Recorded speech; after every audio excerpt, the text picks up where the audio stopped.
I like live. Me too.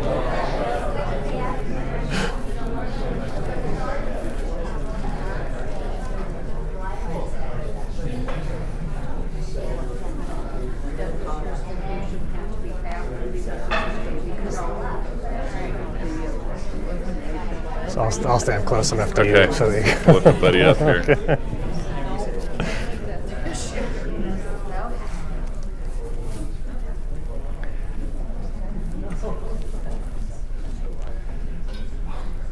Are we ready there in the back with the online? All good? Okay, well, welcome everybody. It's a nice night to be talking about migration. I'm Irby Levitt. I'm the Associate Director for Academic Affairs and the Director of the Evolutionary Biology program here at the lab. And it is my great pleasure to be introducing tonight's speaker, Dr. Andrew Farnsworth. I was thinking, I think Andy's going to talk later on about some of his work on the memorial light towers in New York City. And one of the things that those light towers do is attract birds that circle around them. And I would say that Andy is to the lab as those light towers are to birds. Right? So if you think about his history, he actually came here long before I did as an undergraduate. I think attracted to Cornell because of Cornell's strengths in ornithology. I imagine that had something to do with your coming to Cornell. Yeah, a little bit. During that time, he had some other interests, however, and I think there's still some bumper stickers driving around town in the backs of cars for his very, very well-known band of the time, Mectopus. You still playing? You guys still? Yeah, we still. Yeah, every once in a while. We still play. Yeah. So 20 year anniversary this year. 20-year anniversary. Yeah. So he was famous in Ithaca for his musical talents before he was famous for his science. But I think that those things have perhaps flipped at this point. So Andy was here as an undergraduate, got super involved in lots of things here at the Lab of Ornithology and on campus. He then migrated away for a little while to Clemson University, where he worked on radar ornithology for his master's. He came back, sucked back into the circle of Cornell for his PhD, where he worked here at the lab under John Fitzpatrick on the sounds nocturnal migrants make when they're migrating, the nocturnal flight calls the migrants use to communicate, maybe, up there in the darkness. And then stayed on as a postdoc and now as a research scientist here at the lab, where he studies many aspects of migration, including the things he's going to tell us about tonight. So welcome back, and good to hear from you.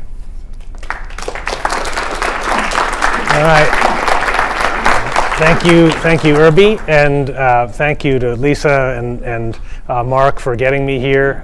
It's not hard for me to be here since I work here, but nonetheless, thank you for getting me here, and thanks to all of you who are here in the audience. And I understand we have some people out in the ether as well. Greetings to you all. Thank you for tuning in and spending your Monday night with me and with us. So tonight I'm going to be talking to you about a really exciting project that I've had the opportunity to work on for the last few years as a research associate here in information science. It's called BirdCast, and it's a collaborative project. It's been a really intriguing collaboration actually between ornithologists and computer scientists primarily.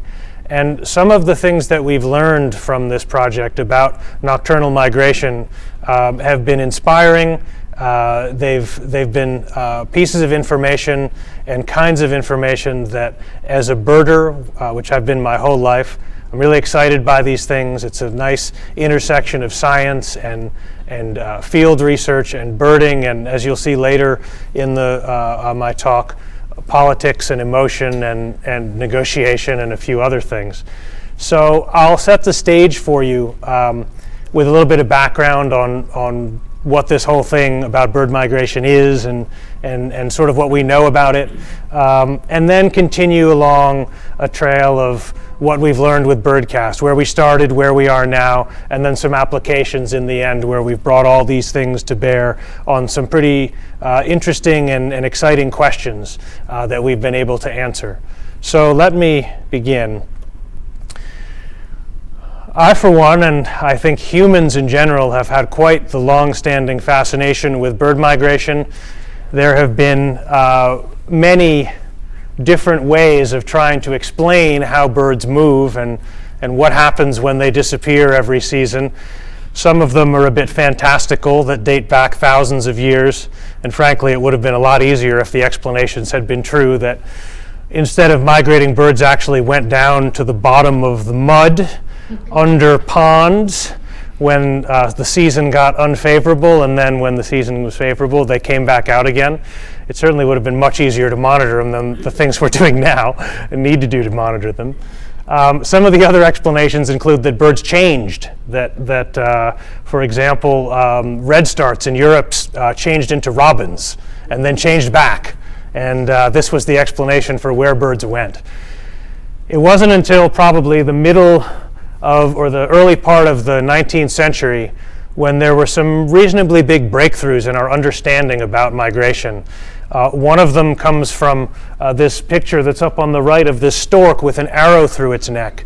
As disturbing as this might seem, this was an eye-opening experience, not just because of the graphic nature of seeing an arrow stuck in a bird's neck, but because of where that bird lived and where that bird must have spent the winter in order to have this arrow stuck in its neck. This arrow came from an African tribe. This bird breeds in Germany. The math says, how do you get an African spear inside the neck of a German breeding stork unless you travel there and then travel back? So this was the sort of the eye-opening experience of, wow, birds don't change, they don't go into the mud, they don't just disappear. They go to some place and they come back, the very nature of migration. Step forward a little bit farther, maybe another 150 years, and you come to this sort of a graphic. For me, as a child, seeing this National Geographic poster, this was a fold-out poster that came in an issue of National Geographic, and as was probably the case with many of you, as a child, you're looking at these things. You unfold these posters and sort of amazed at the key technology at the time to transmit information. And for me, this sort of an approach was mind-boggling, thinking about this diversity of birds that traveled across a hemisphere and funneled through a particular part of land connecting the two continents, or perhaps flew over the water, or perhaps flew entirely over water over the Atlantic between North and South America. This was an incredible eye-opener for me, and at the time, this was the cutting-edge technology, the way to visualize what birds were doing when they were migrating, where they went, what the routes were that they used, and then what happened when they came back. Were they traveling the same routes or different routes? And this information was based almost exclusively on specimens. So people going out on collecting expeditions or finding birds that were dead and accruing this information to plot these points across the continents and make a lot of inferences and interpolate where birds were going between these very distant points and how they got there. So quite an amazing summary of the information at the time. Bring it forward another maybe 25 or 30 years to the present. And this is a very cool juxtaposition, I think. So this map on the right was produced by Frank Lesort, and it's using eBird data. Many of you in the audience probably know about eBird and understand what it is. At its core, it gives birders the ability to enter their sightings online, to become part of a large database of this citizen science effort to crowdsource all of the power of birders and their observations to understand where birds are when on the planet. And in this case, we're looking at about 180 species, the center point of their distributions on every day of the year, and how those birds are moving in space and time. So when you think about the map on the left, and that National Geographic map that's based on only a few different data points and a lot of interpolation connecting the dots, and you compare it with where we've come to the present, where we're looking at millions and millions of observations from thousands of people that are out in the field birding and reporting what they're seeing, you can see that there's this incredible opportunity to study migration in a level of detail that we have not had before, both in terms of understanding where those birds are when, and also engaging the power of people that are out watching. Now, one thing about these maps, these are showing really if you think about it, where birds are during the day, all right? It's making the assumption about, particular, the eBird data. People are out birding during the day, they're reporting their sightings. So this is a great bit of information telling us where a bird is at any time, in particular during migration, on the ground during the day. But one of the problems is that almost all bird migration, some tremendous percentage of it in terms of the numbers of birds, happens at night. So all of what we see here, whether it's the 50-year-old version or the current version, we're seeing a proxy to some extent of what happens when birds are actually migrating. And this was one of the things that inspired us with the BirdCast project, to think about, well, how do we start to think about the unseen? How do we quantify and visualize and characterize the unseen nocturnal migration that's happening, and what birds are doing and where they are when they're doing that? So, the BirdCast vision. We had this idea, and this was largely the brainchild of Steve Kelling and Tom Dietrich and Dexter Kozin and a few others that were here. The merger, as I said, of ornithology and computer science. We had this notion of bringing together radar data and flight call data, information about where birds are and how fast they're moving and what densities there are from radar, with their identity of the birds from flight calls, and then also bring in information from eBird that I was just talking about, relate that nocturnal information from what birds are saying at night and where they are at night with where they are on the ground, and also with weather data and information about the atmosphere and how birds might be moving through that, and try to make some sense of interpreting those data and then sort of create these models that we could then use to make hypotheses and really build up some information to try to help us understand, well, how are birds migrating at night? Where are they? What are the numbers like? Can we predict when birds are going to show up where and which species? It seemed like a most intriguing project for the birders that were part of it, in the sense that we get to answer all the questions that we want to know about, well, when is it going to be a good day to go out birding? Or perhaps in the applied sense, when would it be a good night to turn off your lights if you're operating an energy facility? And from the computer scientist perspective, they had a field day. This was like a gold mine. This was messy information from which they could make predictions. So they saw it as a real opportunity. And the merger of these things is where I think the great benefit and the great joy of the project came. So I'm not going to be talking tonight any further really about the eBird side of things, the meteorology and the climatology. I'll probably make reference to it, but what I'll focus on is the radar and the flight calls. So let me get into the radar part first.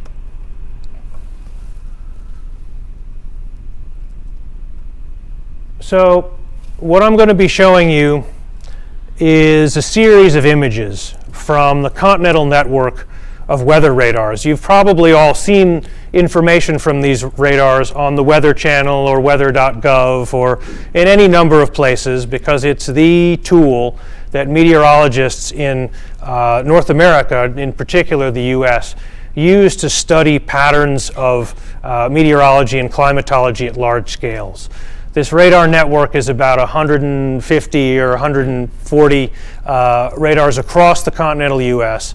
They were developed in the late 1980s or deployed in the late 1980s, really as a way to help meteorologists understand and predict tornadic activity, very severe weather.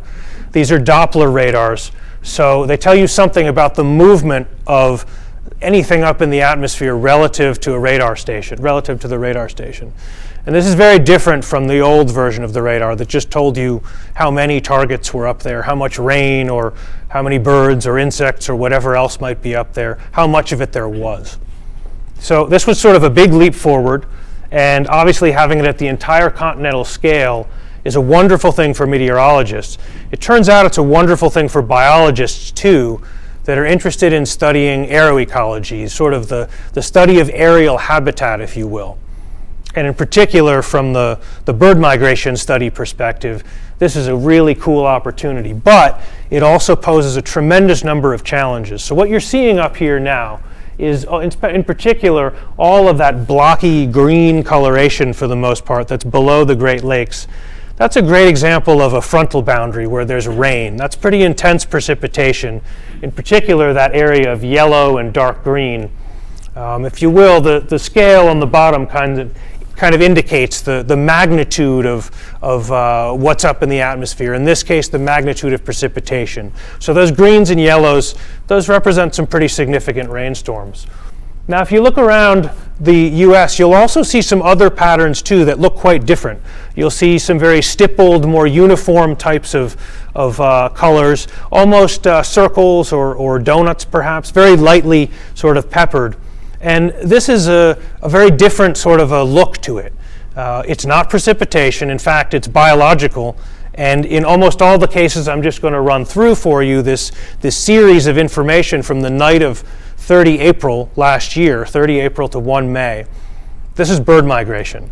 And I want to call your attention in particular to the Gulf Coast, Texas, if you will, and look at the way that pattern changes as we jump forward 30 minutes each time.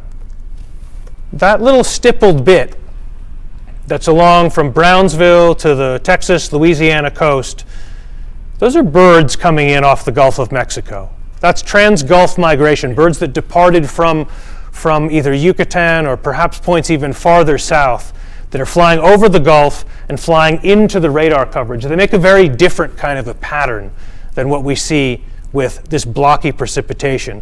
And in this case, this trans-Gulf movement is probably on the order of, at its most dense, something like 600 birds per cubic kilometer. So it's a reasonably large number of birds. Each one of these pixels that you see up here represents a cubic kilometer. So as you start to do the math and think about how many cubic kilometers there are between Brownsville and, say, the coast of Louisiana, or between Key West and Seattle, you start to think, wow, the 600 birds per cubic kilometer, that could translate into a large number of birds.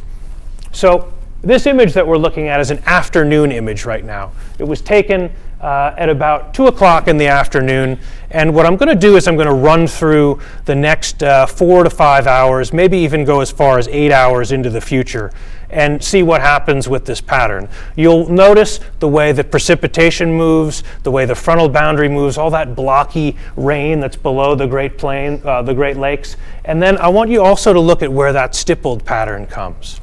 And you'll start to see some things change, in particular once the sun sets. That stippled pattern starts to become almost the ubiquitous feature of the network, of what it's sampling. And what you're seeing here is the arrival of a tremendous number of birds taking off from the ground, getting up into the atmosphere, being sensed by the radar and appearing on the radar image. So we have migration happening in this case all the way from northernmost New England down the east coast into Florida. You can see birds coming across from Cuba into the Florida Keys. You can see a massive takeoff of birds from the Gulf Coast of Texas and from the Texas Rio Grande Valley. You can even see bird migration on the far extreme of the U.S., on the Pacific coast, in the Central Valley of California. So the idea of being able to take this sort of information that's in this radar and that this network senses, and to be able to quantify that into how many birds are moving on a given night over a given radar station, what's their distribution in space, how does that change over time? This network, this archive of information goes back 2 decades at this point. The potential power is huge. So one of the things we wanted to do with BirdCast was to figure out, how do we extract some of this information? How do we get out the bird signal from all this other meteorology? You know, meteorologists think this was developed for meteorologists, and of course we, as ornithologists, think, no, you guys got it wrong. Most of what's happening up in the atmosphere is biological. So it's really an amazing tool for that. So one of the things we spent quite a lot of time doing in the early part of the BirdCast project was thinking, in particular with University of Massachusetts, our collaborator Dan Sheldon, with how do we process this information in a rapid way? How do we take what we know from the radar and what we know is rain, and what we know is birds? How do we combine that with weather and kind of work to filter out the rain part so we're talking only about birds? It turns out it's quite a complex process. I'm not going to go into it. We spent several different papers trying to explain this process, and I think we did a good job with that. I'm happy to suggest those papers if you want to snooze and spend a night going to sleep. But nonetheless, we solved it. We feel like we have a good solution. So now what we're able to do is to take these sorts of images, this kind of data, and refine it to be talking not just about radar targets as a whole that include birds and insects and bats and rain, but feel a lot more confident that we're talking about birds. And in doing this, we're able to do a few things now with sort of the BirdCast methods. We're able to take these snapshots. So this one in particular is from 2010, from September 10th, and it's a snapshot of migration that's taken about 3 hours after sunset. There's the oranges and yellows represent the intensity of migration, if you will. Those are the raw data that come off the radar. We're able now to sort of distill those into a much simpler kind of an approach where we look at the bubbles and arrows. So the bubbles are representative of the density of migration in a particular place. The arrows represent the direction that those birds were moving. So we can do this in sort of a snapshot for a given hour on a given day in the northeastern U.S. We can also summarize this information across an entire season, or 2 years even of data, where we're taking something like 40 to 50,000 hours of radar data, of scans, and saying, all right, well, what is the average density of bird migration over New York City, and what direction is it moving over the course of these 2 years? And be able to look in particular across the Northeast and see in the fall, well, there's a general trend toward birds moving to the southwest. This is something as a birder you probably know well. It's nice to be able to quantify it in terms of what birds are actually doing at night. And furthermore, we can start to look at comparisons across seasons, where we're looking at spring and fall. We can look at the massive number of birds in the fall relative to the spring and start to put a quantification on that. There's some current work happening here at the lab by a postdoc, Adrian Doctor, who's looking specifically at this across the entirety of the continent. So being able to understand what's the change in flux over the course of time, how productive were birds between a spring and a fall, or how dangerous was migration by looking at the difference between fall and the next spring. That kind of information is now starting to be at our fingertips, as is the quantification of where birds are in the atmosphere in terms of their altitude. Where are they flying? Does it differ among radar stations? In this case, when we look in the spring and the fall, there's a tremendous amount of migration that happens below 500 or 600 meters.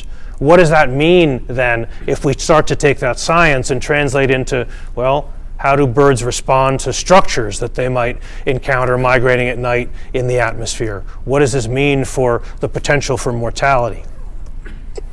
We were also interested in doing this sort of thing. It's one thing to have the science and extract the information over long periods of time that takes a long period of time.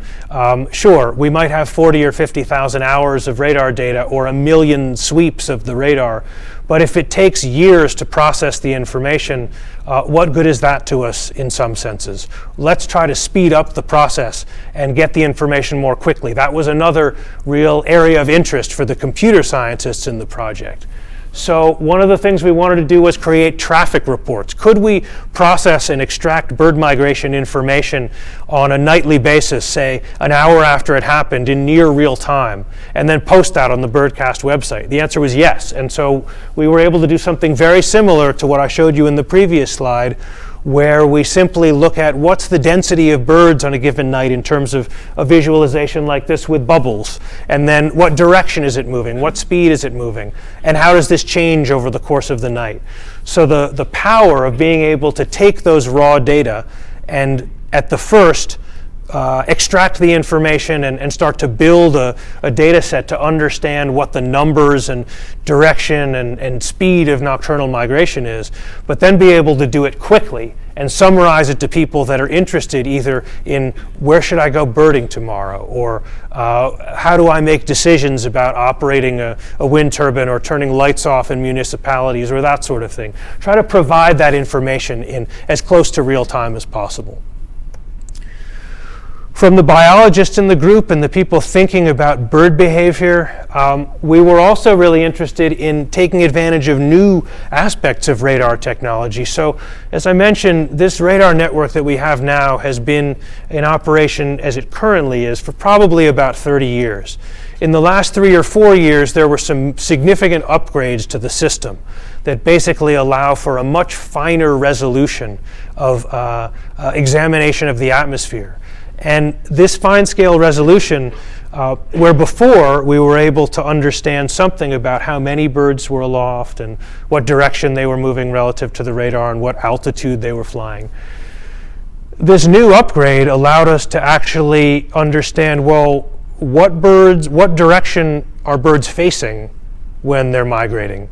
So yes, they may be moving to the southwest, but are birds facing that way? We were actually able to start investigating how birds behave in wind fields. So understand, are birds drifting a lot? Are they compensating for winds? If they're trying to get from point A to point B, is the wind just blowing them off course, and then at some point in the night or early in the morning they're trying to redetermine where they are and go someplace to where they were intending? Or are birds compensating all night? So we're able to create this sort of information, and this is one of our colleagues who will be joining us at the lab later this year, Kyle Horton, who's currently at Oklahoma University in the radar aeroecology lab there. And he led the effort on this paper to think about drift. So to look in spring versus fall and between the coastal sites and inland sites, how are birds behaving differently? And this graphic on the right, in particular, you see on the top, that's spring, on the bottom, that's fall. Those A figures, there's a significant difference in interior locations between spring and fall. There's a pretty high propensity for birds to drift when they're over land, when they're inland in the fall in particular, that blackish sort of black graphic on the top level, the top right. When birds are at the coast, something very different happens. Early in the night, birds are quite likely to drift. As the night goes on and as birds are getting closer to sunrise, that propensity to drift starts to change, in particular in the fall. And one of the things that we're thinking here is that birds on the coast in particular are trying not to get blown out over water. Being out over the water when you are looking to land and stop over and refuel is not necessarily very conducive to a successful stopover. There's no habitat out there to feed. So that birds are less willing as the night goes on to be drifted. They tend to try to compensate more and to drift less. This kind of information, thinking about the behavioral ecology of migration from radar data, is also an area of active research right now. This is one of the sort of the late stages of what we've been thinking about in BirdCast, very, very current. And a number of publications came out about this last year. So moving away from the Northeast, we sort of set our sights, okay, well, we feel like we're starting to be able to do this sort of work in an exciting way now. Let's expand. Let's go to even bigger scale. This network is continental. Let's look at an area where there's a tremendous influx and outflow of birds every year, the Gulf of Mexico region. All of these birds coming into the U.S. over the Gulf of Mexico. Some of them depart from northern South America and fly nonstop to the U.S. and even overfly the Gulf Coast by hundreds of miles.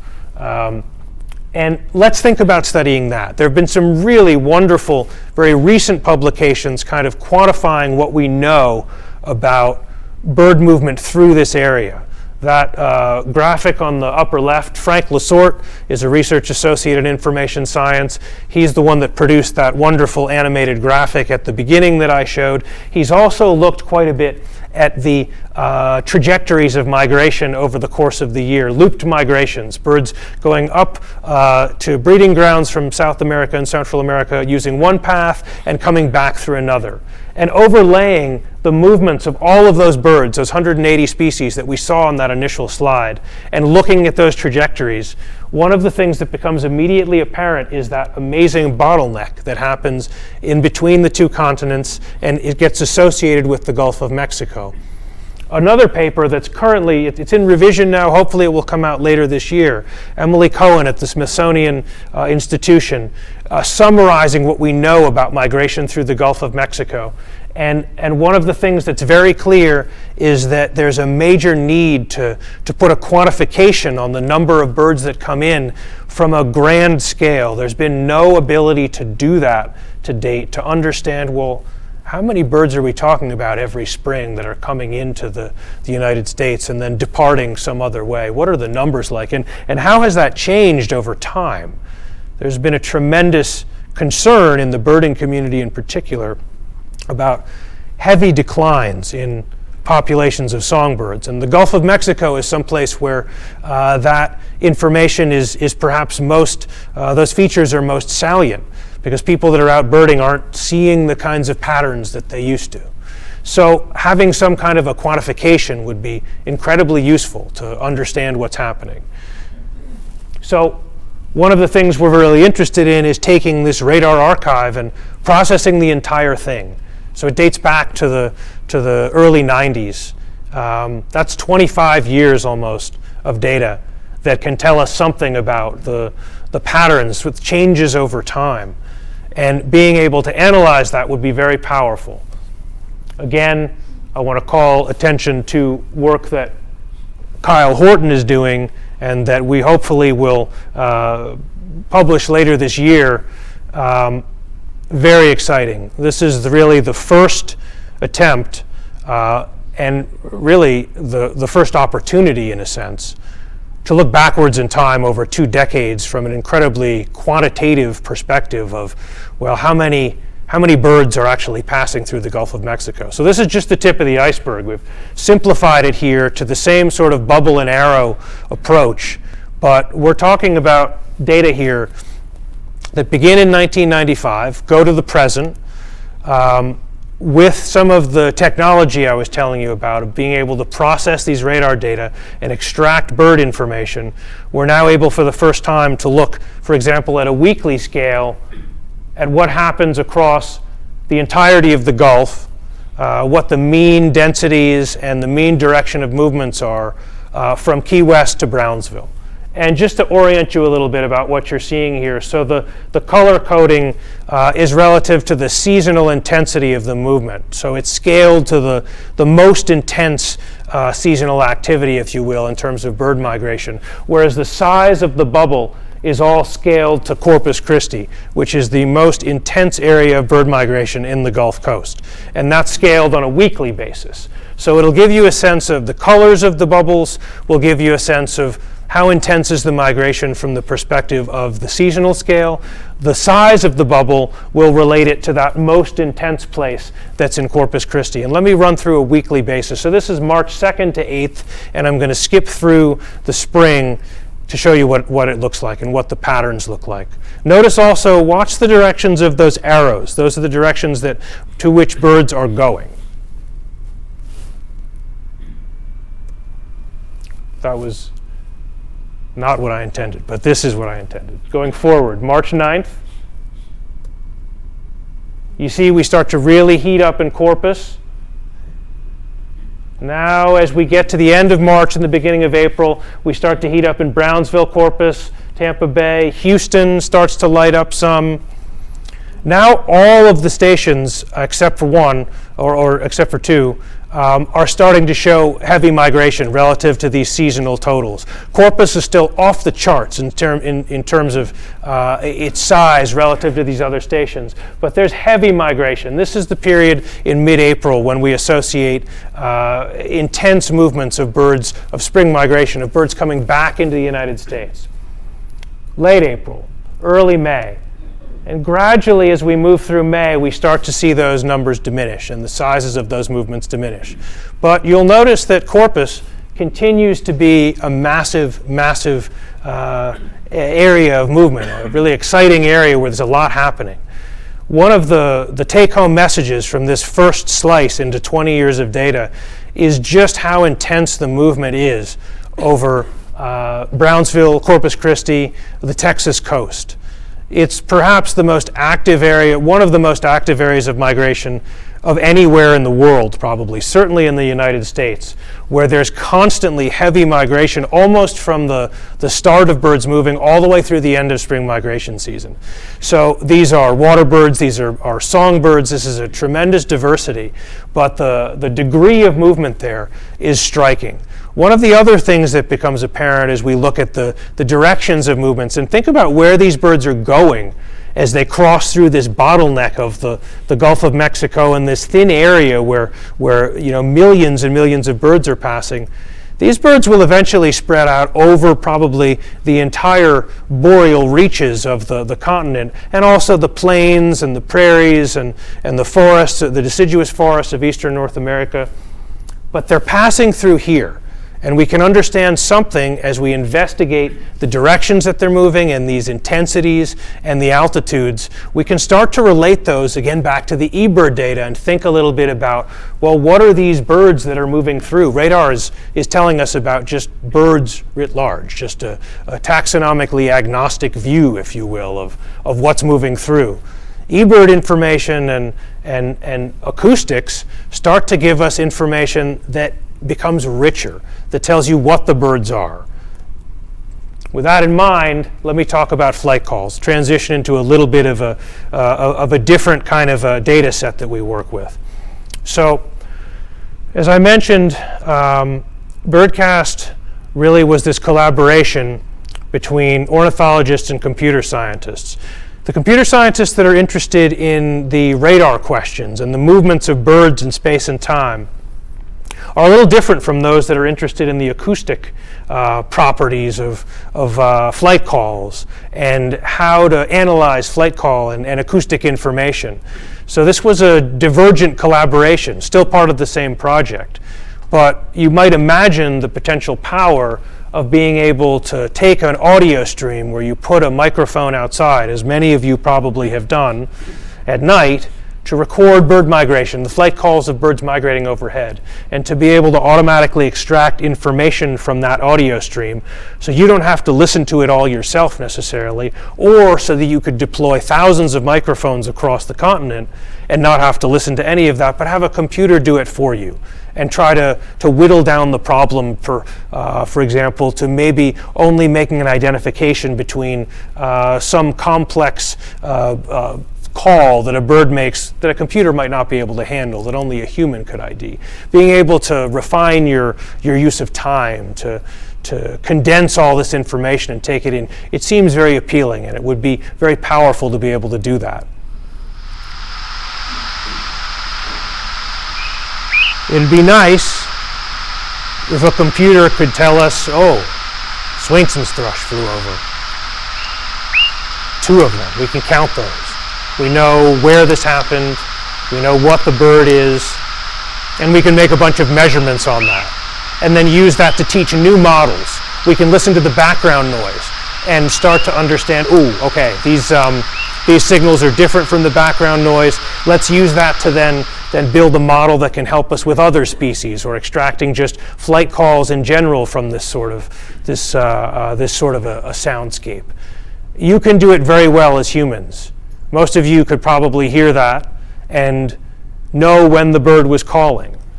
That was not necessarily an easy challenge to overcome for teaching a computer to do that. There are some very distinct features of the sounds and of the background noise, of the signal and the noise, that we can learn and we can teach a computer to do, but this was a laborious procedure. Now, when it comes to more complex soundscapes, we run into some significant problems. Overlapping signals, multiple species, lots of individuals. It starts to get more challenging. And I'll show you an example at the end of this talk where it gets impossibly challenging to do this. But being able to say something about what these birds are and relating it to the radar data suddenly starts to give you some really unique sets of power in terms of really understanding what's happening with nocturnal bird migration.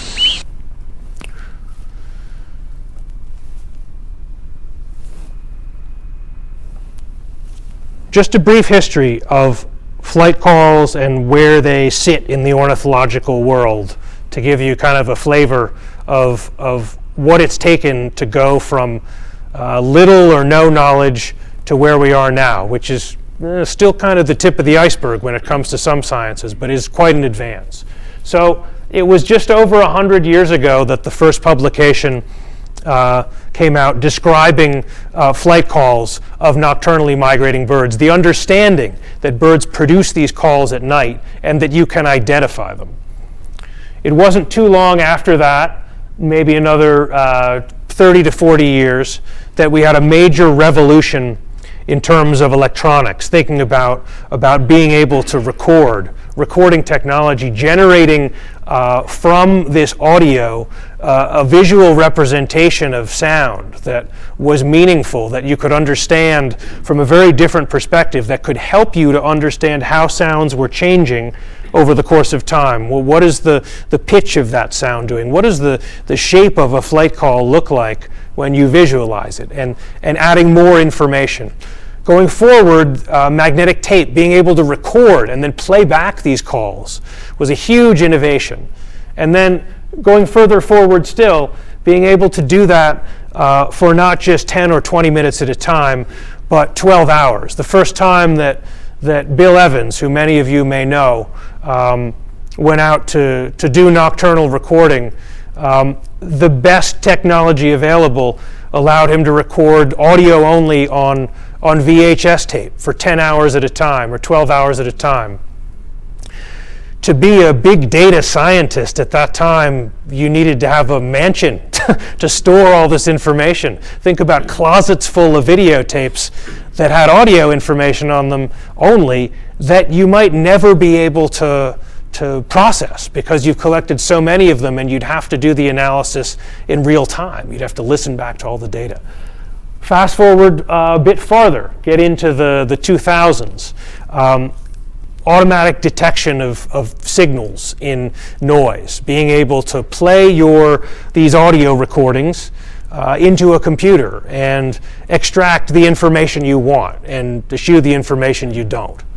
And then going a little bit farther forward to where we are at present, starting to think about how do we classify those things, taking the information that we've learned from those extracted signals that we've labeled, that we say, oh, okay, this computer extracted a Swainson's thrush. I'm going to listen to that. I'm going to make measurements on it. I'm going to label it as a Swainson's thrush, and I'm going to use that to build up a data set with which I can teach a computer how to recognize these kinds of signals. One of the other ways that we started to advance was to build a library of the sounds that we know about.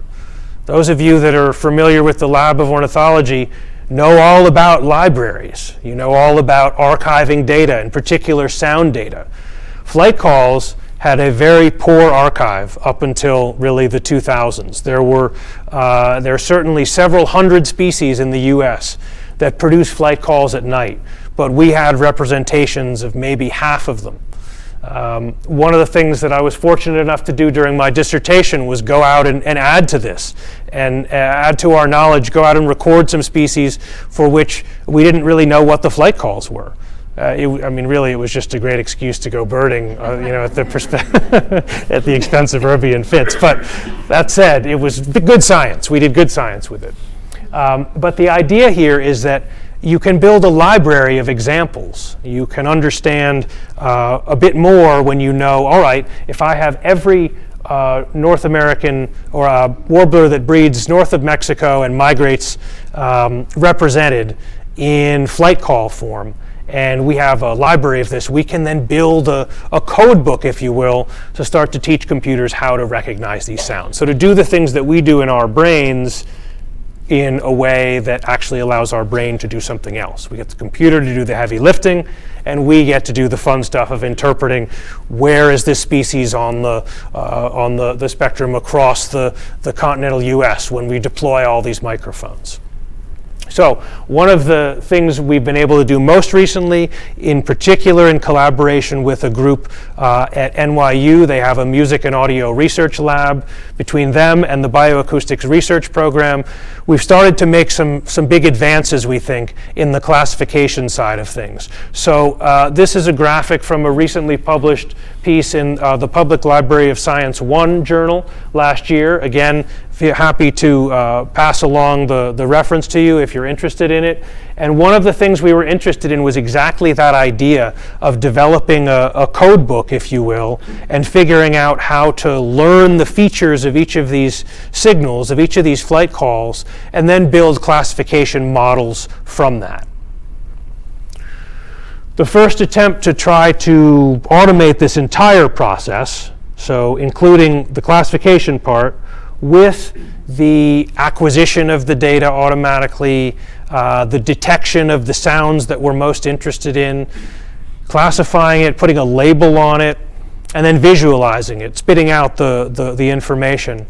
Connecting all these pieces together in some way that just was sort of a push of a button was no small feat. But last year, we managed to do this.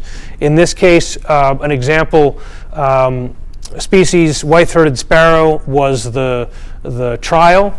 And what we wanted to do was see if we could generate the pattern of acoustic detections of white-throated sparrow from a 10-station array in Tompkins County over the course of the spring of 2015. Could we do it without any human involvement other than the development of the process and then obviously the interpretation at the end? Could we ingest the data, have a computer detect, classify, visualize? We were very happy with the results. We evaluated this from the perspective of a few different experts that looked at the pattern to understand, is this model actually detecting white-throated sparrow flight calls, or is it just detecting garbage? Are we seeing frogs and insects and cars driving by as things that are just classified as white-throated sparrows? We weren't. We were seeing white-throated sparrows, and so we were able to generate a pattern like this where we could see a clear peak in the beginning of May in white-throated sparrow calls over this 10-station network. And we were excited when we started to look a little bit deeper and added bird density from the Binghamton radar to this comparison. To think about, well, okay, calls are telling us one thing about when we know white-throated sparrows are migrating over a given area where this microphone array is sensing. What's the radar telling us about the number of birds that are moving across this area? And we started to see some interesting patterns of some similarities. Radar obviously is sampling, in this case, many, many different species of birds, but there does seem to be some potential for correspondence here between when the large numbers of birds are aloft and when the large detections of white-throated sparrow flight calls happen. And then when we added another component to the picture, eBird data, what are people seeing on the ground? What's the frequency of reports of white-throated sparrow from checklists in Tompkins County? And we saw sort of a complementary pattern that it took us a little time to wrap our heads around what potential explanations might be, but some of them might include this buildup of the yellow line, these eBird data, showing a greater frequency of people reporting white-throated sparrows in their yards and when they go out birding through late April, and then a sudden peak in flight calls when birds are migrating at night, and then a major drop in these eBird reports that makes it seem possible that we've detected an exodus of white-throated sparrows from the area, or at least a major passage of them with the acoustics. None of this is perfect, and none of this has really had any real statistical treatment yet, but the idea behind this pattern was the thing that was at the core of BirdCast, trying to understand how all these pieces fit together so we could learn more about nocturnal bird migration and assemble the right pieces in the puzzle to try to get more information, to try to get as comprehensive a picture as we could. And so I'll finish the last bit of this presentation with one of the ways that we worked on integrating these data sets and these kinds of approaches. Many of you may have seen this in person. I suspect you've seen it certainly in imagery or on television. This is the Tribute and Light in Manhattan, southern Manhattan. This is a memorial to the lives lost on September 11th, in particular at the World Trade Towers. These are 2 beams of light. Each of them is composed of 44 incredibly powerful and expensive bulbs, 8,000 watts each bulb, $1,200 per bulb.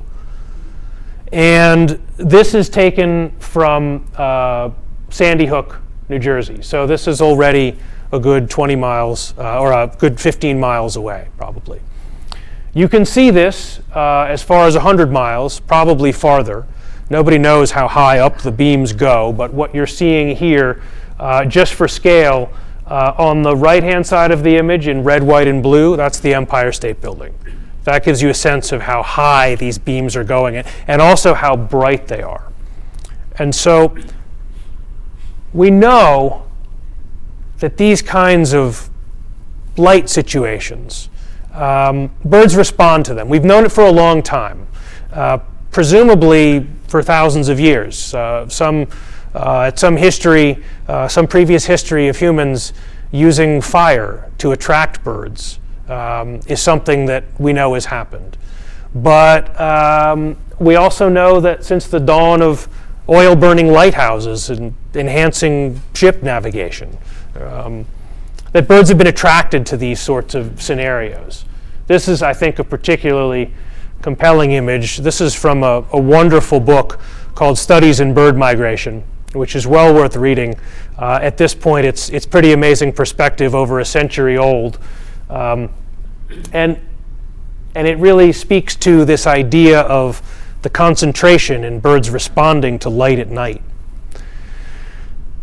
Fast forward a century to lighthouses that are now powered by electricity. The oil-burning lamps are gone. But the birds are still there. They're still concentrating. They're still responding to this light. And in this case, this was an amazing incidence of thousands of neotropical migrants, mostly warblers, around Machias Seal Lighthouse in late May in 2011. And Ralph Eldridge, the man that took the photos, described the scene a little bit. I expect some birds every night during the migration, usually showing up around the lighthouse a few hours after dark through to the pre-dawn. In this case, the adverse flight conditions, especially the low visibility, produced more than usual. I'm not sure he's a master of understatement. More than usual in this case was probably something between 20 and 50,000 birds. I mean, it was a gigantic, gigantic concentration.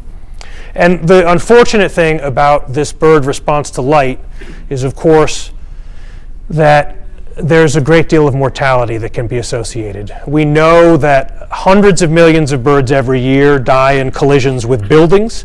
Many of these collisions with buildings are associated with light at night. So the potential for birds responding to this light and having these really dramatic adverse effects is quite high.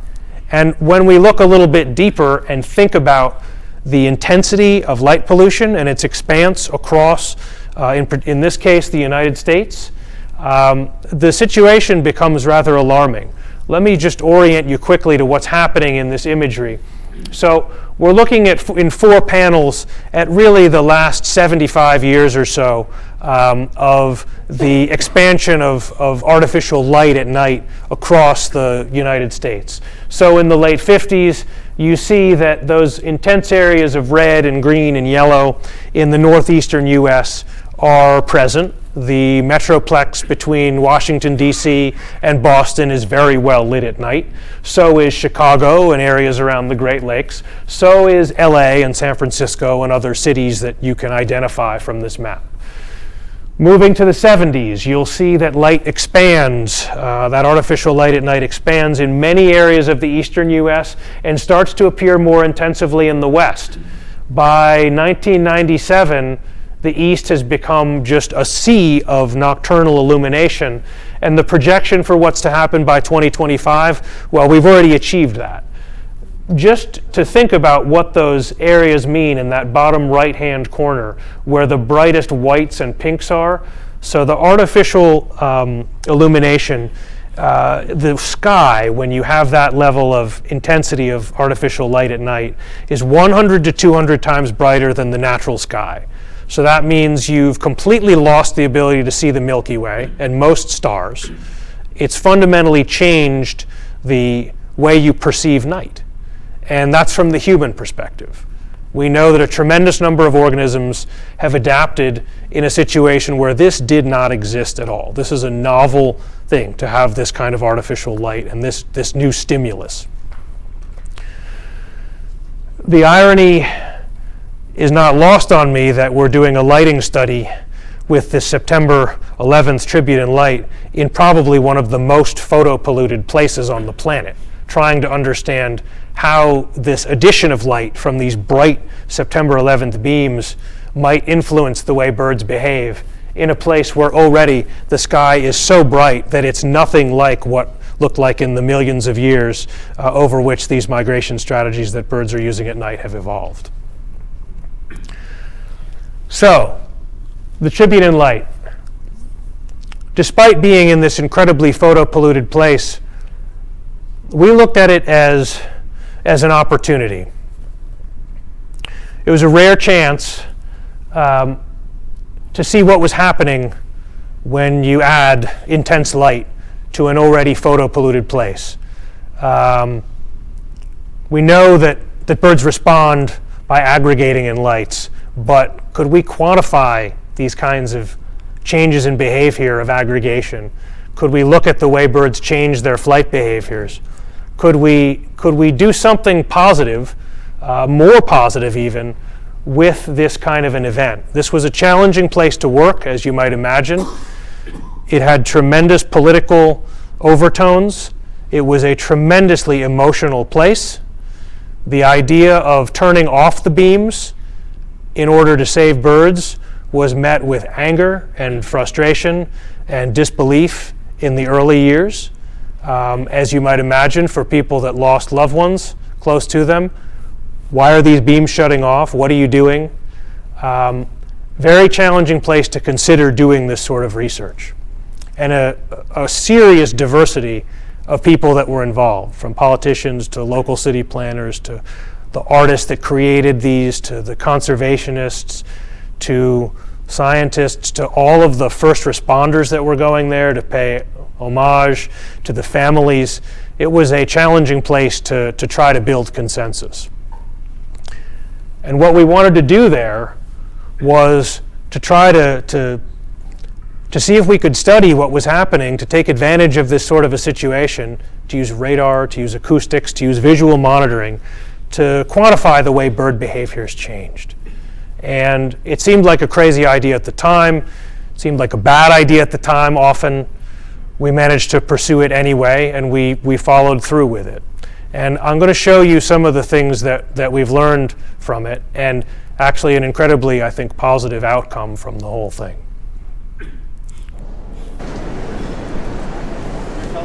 This is what the tribute in light looks like when you are at the bottom of the beams, standing beneath them looking up.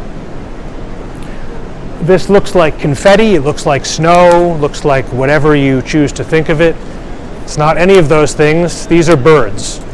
These are birds that are flying around in the beams. Right now, we're probably looking at about 150 meters above the ground to the farthest away you can see, maybe up to about 1,500 meters. If you were to use binoculars and a telescope in this, you would see birds as far as your eye could see in the binoculars and telescopes. So presumably up to maybe 2,000, 3,000, maybe even 4,000 meters. So tremendous number of birds on a few different nights when we were sampling at the tribute. It was as spectacular as it was, as frightening as it was, as just inspiring as it was for somebody that studies nocturnal migration to see this. Being able to try to quantify and understand what's happening and how birds are changing, it seemed like something potentially very powerful. The first way we started to do this, it's always good to have an undergraduate working for you, right? So Benjamin Van Doren, who is now a PhD candidate at Oxford, had a little spare time on his hands. So he took a screenshot of one of these images and counted all of the birds that he could see, and did it several times. 1,093 just in this small window of a moment in time, a snapshot. So quite a dense aggregation. When we started to look at this from the perspective of the radar and the acoustic and the visual methods, if you will, we noticed something really striking. Let me orient you to what's happening here. So the top panel, migration activity, that's a good way of thinking about how many birds are up there, with density of birds from radar. Flight speed is from the velocity information we get from the radar. And the bottom, vocal activity, is from flight call recordings that we made. The green areas, that's when the tribute and tower, the tribute and light tower lights are on. The gray is when they're off. Early on in this process, we were able to negotiate a deal as there started to be more consensus among these diverse stakeholders to turn off the lights for 20 minutes to hopefully mitigate bird mortality, based on no kind of science, based simply on the idea that none of you want to see any more death at this site. The way to avoid that, to not see piles of dead birds perhaps beneath the beams, is to turn them off. So this on-off situation is the fortuitous kind of opportunity we're talking about. So one of the things that becomes immediately apparent to you, probably from looking at these graphics, is the periodic nature of all of these patterns, whether it's the density in terms of increases in density when the lights are on, decreases when they're off. In terms of flight speeds, slower flight speeds when the lights are on and the birds are circling around and coming toward the lights relative to when they're off, when speeds go up. Or vocal activity, tremendous increases in the calling that's happening, that the flight calls that birds are giving when the lights are on relative to when they're off. So some dramatic differences in behaviors that we can see between lights on, lights off. And from a statistical perspective, we see these things are quite different statistically. There's significance here in terms of being able to say with confidence that there are differences between lights on, lights off, and in this case, some major ones. When we look a little bit deeper and think about the pattern that we see on radar. So again, the image on the left, those are all birds. All of those little dots are birds that are responding to these lights. And as you can see, there's a bit of a new, as an aside, there's a new feature that's come up in the last 2 years at the Tribute and Light site. That's a glass face building that is right next to the Tribute, with a gantry associated with it, and birds obviously flying in and landing on the gantry, and it's a complex situation. On the right-hand side, we see the radar imagery, what it actually looks like while bird migration is happening. And one of the things I'd call your attention to, the inset in the upper right, where there's a blood red spot over the location where the lights are when they're illuminated. That's a dense aggregation of birds when the lights are on. Below the image 9 minutes later, when the lights are off, that spot has disappeared almost completely. Birds have vacated the area. So one of the things we noticed was within this 2 kilometer radius of where the lights are, when the lights were on, the densities of birds at the lights were over an order of magnitude greater at the lights. They were 13 times more birds at the lights than there were 2 kilometers away. When we turned the lights off, that dropped dramatically right back down to the level of density that we saw across the aerosphere above Manhattan when the lights were down. When we think about this from the perspective of, well, what's the footprint of the lights like? How attractive are they from in terms of the distance or the amount of time birds are there? One of the things that was clear to us was that within about 2 or 2.5 kilometers, there was intense aggregation. That's kind of the major sphere of influence. We did some simulation modeling with these data to try to understand, well, what things might be responsible, what factors could you model that would create a situation like the observed densities that we saw. And when you add a disorientation factor to your model or an attraction to light, you start to get patterns like this, assuming how birds behave in a simulation model where you set them to some high level of attraction or disorientation when the lights are on.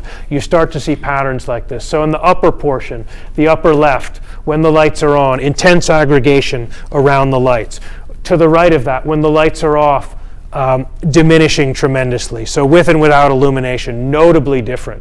One of the things we also noticed, tremendous number of instances, 27 instances where the change of at least an order of magnitude in 20 minutes between lights on, lights off. So for example, thousands, tens of thousands of birds would drop down at times to hundreds of birds when the lights went off. So tremendous differences.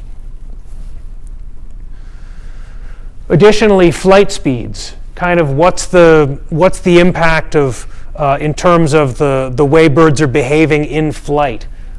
Bottom left, when the lights are on, that area of blue coloration, the blues are the lower flight speeds in terms of that scale. So there's an area, again, approximately 2.5 kilometer radius from the lights, where flight speeds are much, much lower, significantly so, than the surrounding area where migration is happening. So bird flight speeds way down, birds circling, birds getting attracted to those lights and deviating from their paths. When the lights are off, we see that pattern disappear. From the flight calling perspective, I'll introduce to you the spectrogram, a visualization of these of flight calls, basically frequency over time. I was talking about this before. This is a 7.5 second clip of audio that we are visualizing in this spectrogram form, where you see 3 species kind of dominate: American redstart, northern parula, common yellowthroat. These were dominant features of this event. So this level of calling, where we have sometimes 10, 15, 20 calls per second, is far, far higher than anything that you find in non-illuminated environments. Remember back to that first example audio I played for you, where we heard a Swainson's thrush, and then there were many seconds, and then we heard another one, and then many, many seconds, and then we heard another. Not what is happening at this site when there's a tremendous amount of light. And when we look at it in even a longer scale, when we scale it up to, say, 20 minutes, even though you can't see the individual flight calls in this, I want to orient you to what's happening. So at the top left, there are lots of little yellow specks all throughout this black image otherwise. Those yellow specks are flight calls. They're all 10, 20, 30 milliseconds long. Each line here is 5 minutes long. So those first 2.25 lines, the lights of the tribute are on. There are flecks of flight calls, those yellows, all throughout the recording. As soon as the lights start to turn off, and it does take some time to turn these lights off, there are 88 of them, each one of them goes off individually. It takes about 2 or 3 minutes to turn them off completely. As soon as the light starts to go off, you'll notice a really distinct pattern of change in this spectrogram. Even over the long term of 20 minutes, you can see it. In that period of about 4 or 5 minutes between the lights out at the beginning of it, and when it's over, there's a big change. Those yellow flecks, those flight calls, that energy that's in the spectrogram starts to disappear. You start to see dark color. And then when the lights are off, that area, that zone, that frequency band where all of those flight calls are is dark. There's no flight calling happening at all. And this is a pattern that we see again and again when it comes to what's happening at the tribute and lights, that the light is associated with very intense flight calling and what we think is probably a measure of disorientation of birds. Just to put a summary on the tribute and light part, these dense aggregations were incredibly apparent. The illuminated periods had significantly greater density, lower flight speeds, much greater vocal activity than the non-illuminated periods. This pattern, interestingly, occurred even in clear sky conditions. One of the things that previous studies of light and bird migration and mortality had sort of suggested was that it was under poor visibility conditions, like that image I showed you of the lighthouse that kind of indicated fog and poor visibility, low cloud ceiling associated with light was the big problem. It turns out it happens even in clear sky situations, and more so, it happens in probably one of the most photo-polluted places on the planet, where the Times Squares, where the Empire State Buildings, where all of this other artificial light is already there. When you add something very bright to it, birds still respond to it in dramatic ways. And the other two components I want to highlight here, we don't really know much about the mortality from this event. We have definitely seen dead birds around the lights and around the buildings nearby. It's been very difficult to quantify, as you can imagine. There are cats in the city, there are rats, there are building maintenance people that have tenants who want to clean up everything that's on their sidewalks. There's scaffolding. So figuring out exactly what the effect is from the mortality perspective is virtually impossible, but we know it's happening. And then finally, none of this would have been possible were not for the amazing gathering of minds and the consensus among this diversity of stakeholders. I mentioned the potential for disastrous interactions between angry people, between emotional people, between people with political agendas, between conservationists and scientists and emotional onlookers. It's just a potential minefield of feelings and agendas and beliefs. But everyone came together here to really make it possible to do this monitoring and to actually make it so that we could do this sort of an experiment. So a very powerful end to this story that will continue. We will continue to do the monitoring, and hopefully some of this information will get published later this year. And to go a little bit larger scale, back to sort of summarize BirdCast and what we've learned. So I told you at the beginning, we wanted to take these radar data and these flight call data and integrate them with eBird data and weather data and start to understand how to make forecasts, how to build up some knowledge about not just what's happening with that National Geographic map and the map from the eBird data, but with birds migrating at night and how they're behaving at night. We advanced the ability to quantify radar data. We can now take it, we can manipulate it, we can process it very quickly, we can produce, extract the information about birds from that weather, show the direction, speed, the density. We can do similar sorts of things, not quite as powerful, but advancing in that direction with flight calls, where we can extract information from these audio streams to understand what birds are calling at night and what's the pattern of their appearance over the course of a season, and relate that to radar data and understand how flight calling behavior and bird migration from a density and flight speed and flight behavior characterization relate to one another. And then we can do that in some kind of a situation where there's interesting science to be had, there's necessary application, and there's a tremendous amount of information that we still want to know and still can ask. And of course, the ultimate goal of all of this behind the BirdCast project, and for me personally, and many of us that I think work on this when it comes to migration, is the recognition that migration is a dangerous time. for birds, or can be. There are many, many different things, many attributes of the bird's environment through which a bird must travel.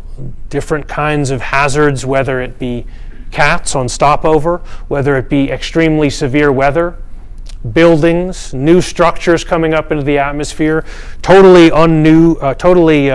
novel kinds of stimulus like light that birds have to deal with to navigate and orient. So the idea of taking a scientific approach and building up a body of knowledge about nocturnal migration, absolutely, science for the sake of science, we want to understand. But in the end, we want to be able to apply it to these kinds of situations and these kinds of changes that we're seeing to understand, well, not only from the very specific sense, how might birds respond to that, and how are birds changing the way they behave, and what's happening with populations, and how does it relate to these things, but then to a larger scale with biodiversity as well. And with that, I will end with a large number of acknowledgments. You probably noticed from the beginning slide to now, there are many, many different collaborators here that are computer scientists, that are conservation groups, that are arts groups. There are different universities involved. There are many, many people to thank. And there are also many sources of funding. So it's a diverse and an increasingly large group of people that were involved in this set of studies and the things that I presented to you today. And I think, even though I've talked for a long, long time, probably longer than usual, I'll end with this, a plug for the BirdCast website, where every week we are, during spring and fall migration, we are writing stories about what we expect to happen, what we're predicting to happen on a radar basis, on a species change basis, and then looking at how we did the next week. This year, this spring, we'll be featuring those Gulf Coast maps that I showed you, that first kind of approach that looks at the 20-year archive that Kyle Horton and the Radar Aeroecology Lab developed. So I encourage you to visit the site, to take a look, spend some time there, and if you see something that interests you, please get in touch. We definitely like to have feedback, and there's nothing better that you can do than be inspired by this to go out and go birding and report what you saw. So of course do that. And with that, I want to thank you all again. Thank you to the audience that's online. Have a great night.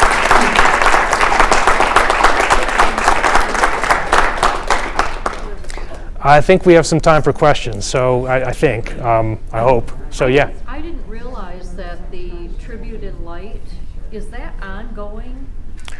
So the question It was a temporary thing until they actually built the new buildings there. Right. So the question was about the tribute in light and whether it is an ongoing event or whether it's going to be shut down. Originally, the intent was that it would happen until the Freedom Tower was completed. And maybe not even that long. It may have only been, I think the original intent was that it would be localized in time to September 11th, which it only happens one day, one night, September 11th to 12th every year. So it's not on every single night? It's not on every single night.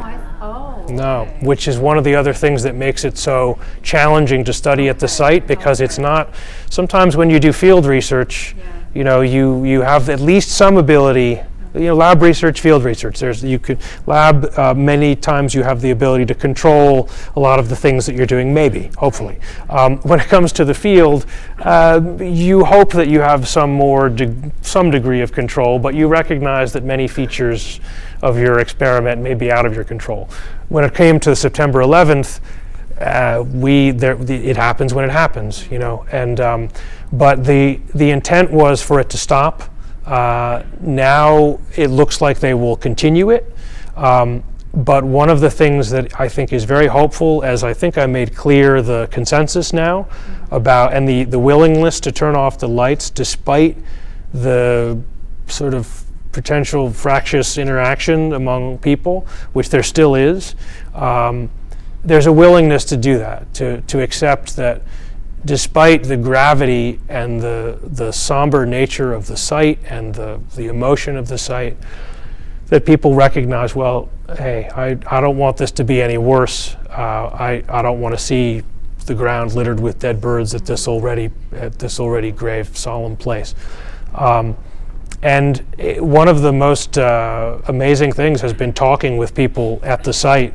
When we have asked that the lights be turned off, the first years we did it, there was some serious, intense conversation, let's just say.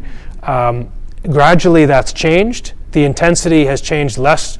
It's become less about anger and more about like, wow, I didn't understand what was going on here. It's been a major opportunity to educate people and to talk to people. It's also been a major opportunity clearly to just engage with people that are at the site, because people that are coming down there, none of them are birders for the most part, of course. These are people that are there to pay their respects. It's a solemn site, but they're willing to listen and communicate about all sorts of things, but in particular about this too. It's quite incredible. And I'd encourage you, if you can come to see it it's coming up in a number of months. It is worth seeing for a lot of different reasons. So is the idea, first of all, it happens every year only for that one night. Yes. Which is good news. But also, are you continuing to have the lights on and then off for research purposes, but also to allow the birds to disperse and move on? Yeah, so the question, on mortality? right, so the question was about the lights and continuing to do the research and turn them on and off. Basically, if the driving force behind turning the lights on and off up to now has been, if it seems like there's a situation where birds are in some sort of peril, where there's a hazardous situation, in particular more than 1,000 birds in the beam and birds descending to below building height, have to shut the beams off for 20 minutes and go and talk to the operator and say, please turn this off. We're going to continue to do that, but the hope now is that we haven't had any of this science behind this yet.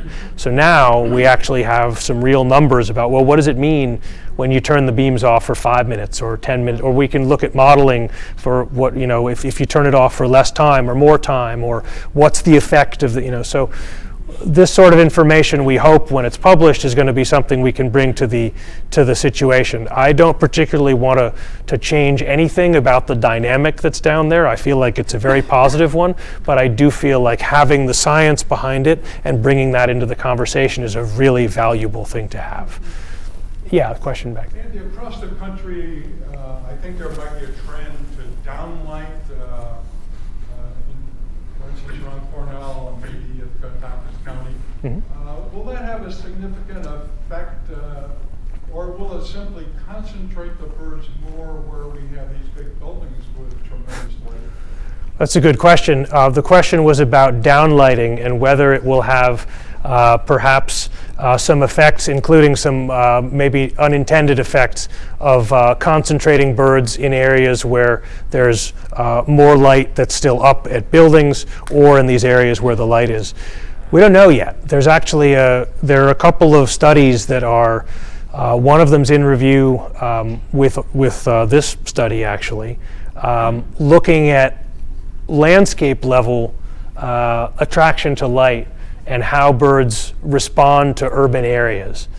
And I think that the idea of taking that a step further and thinking about, well, how does the downlighting and uplighting, how do those relate? There's no question, I think, that we'd expect to see a different pattern with that downlighting, where birds are really not responding to what's happening, something that's illuminated on the ground, but we don't know that for certain. Those studies haven't happened yet. My expectation is that, based on what we've seen at the September 11th site, that the areas that do still have intense uplighting and intense sky glow are going to concentrate birds. They're going to continue to do it. Does that mean that the downlighting should stop? No, definitely. I think that idea, promoting it, probably is a good thing for a lot of different reasons. This is from the perspective of birds that we're thinking about artificial light at night. from the very selfish human perspective, the notion of being able to perceive darkness with downlighting rather than just constant sky glow has value. So there are a number of different ways of looking at this, but from the bird perspective, we don't have enough information to say what the downlighting, uplighting differences are going to be, but I expect that concentration factor with the uplit areas in, say, a sea of downlight is going to be extreme, I think.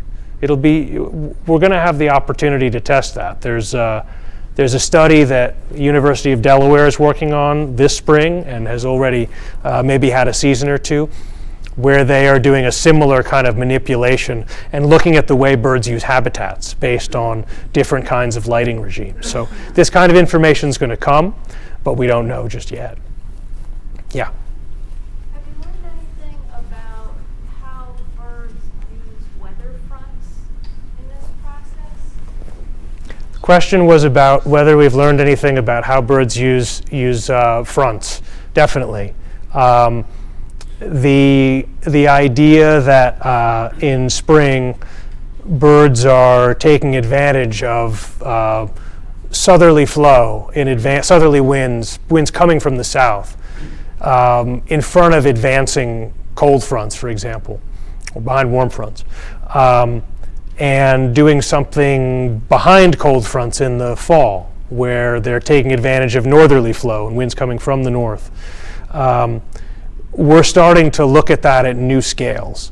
So yes, we definitely see those kinds of patterns that are things that as a birder or even as a keen observer of natural history, you recognize from monarch butterfly movements, green darners, birds, spiders in the atmosphere, any number of things that you might see and clue into pre and post frontal boundaries.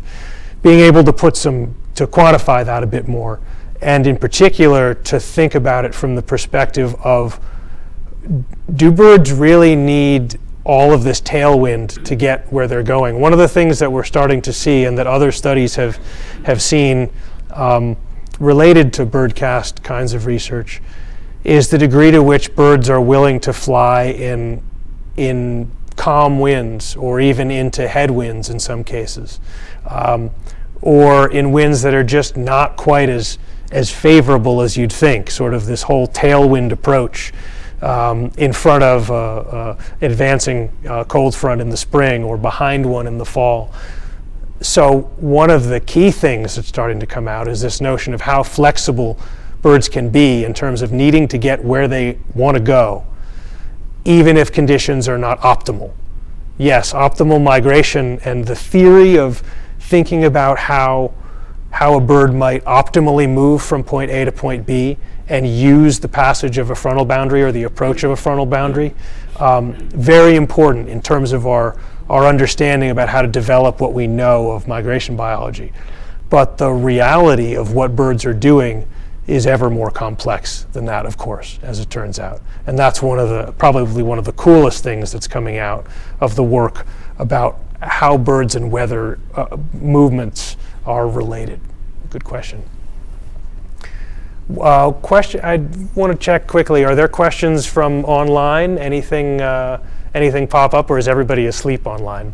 No, they're happy, but you answered all the questions. Oh, that's good. Excellent. I should be a politician. Oh no, maybe not. Maybe I should not be a politician.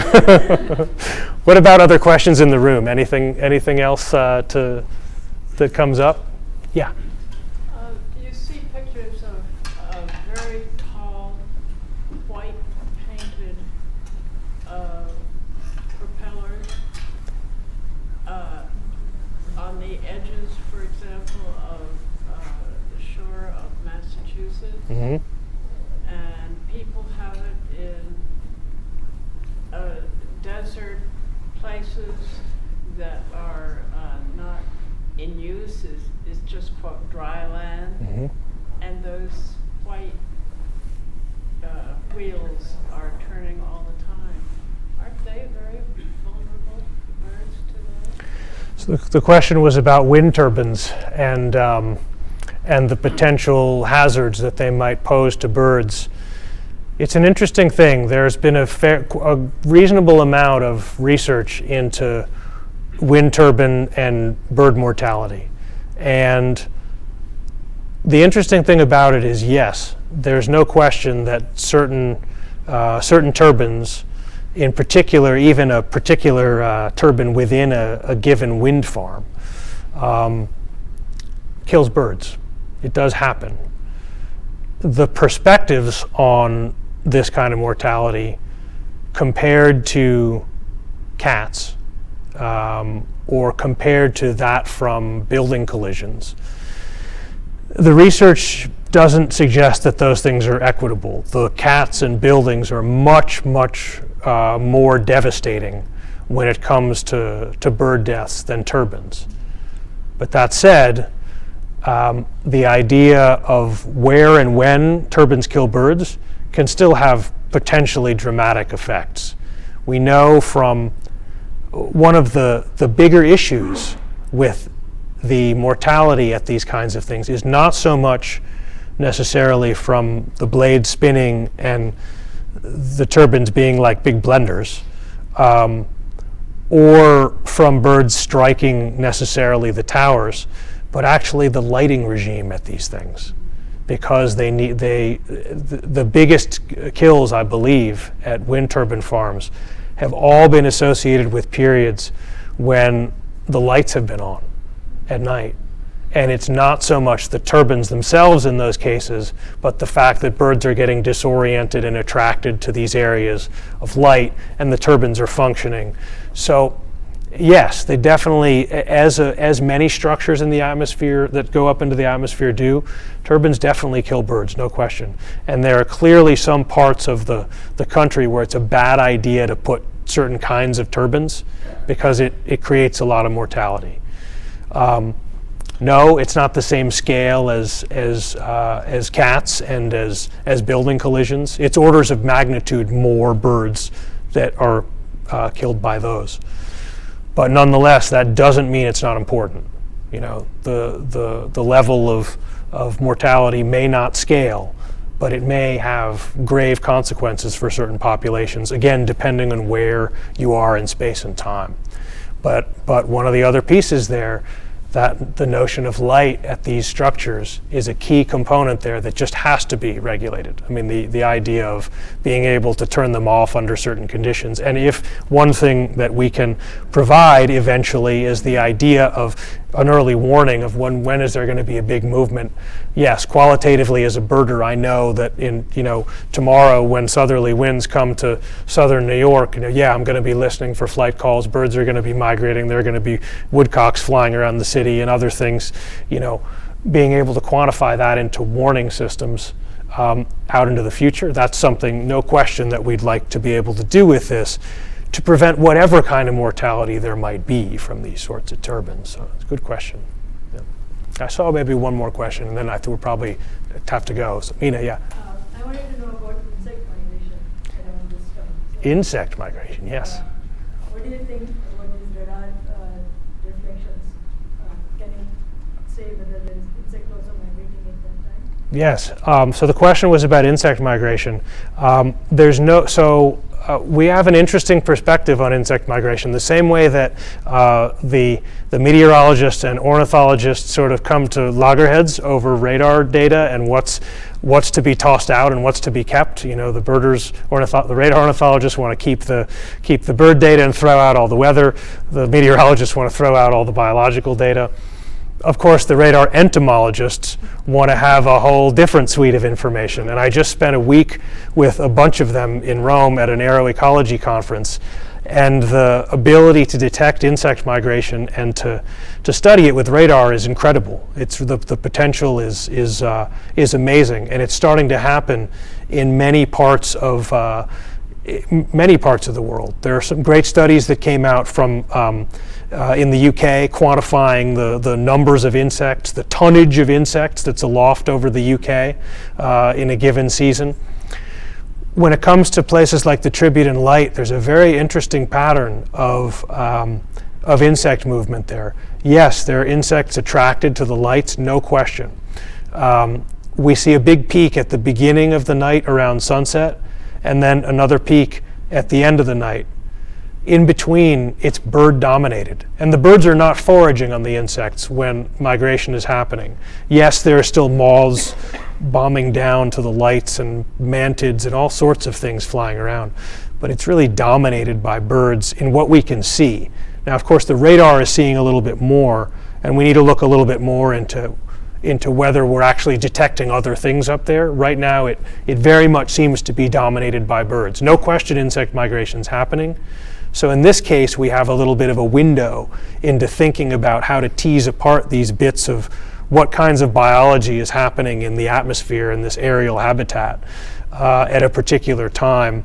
And one of the ways we're going to do that, hopefully this fall, is with some collaboration with Jason Chapman, the guy whose lab is working in the UK, with a bug radar, basically an entomological radar, a small scale unit that we can use to look specifically at what insects are doing. It's going to be really challenging because there's so much stuff up there. There's so much biomass at the Tribune and Light that's just birds.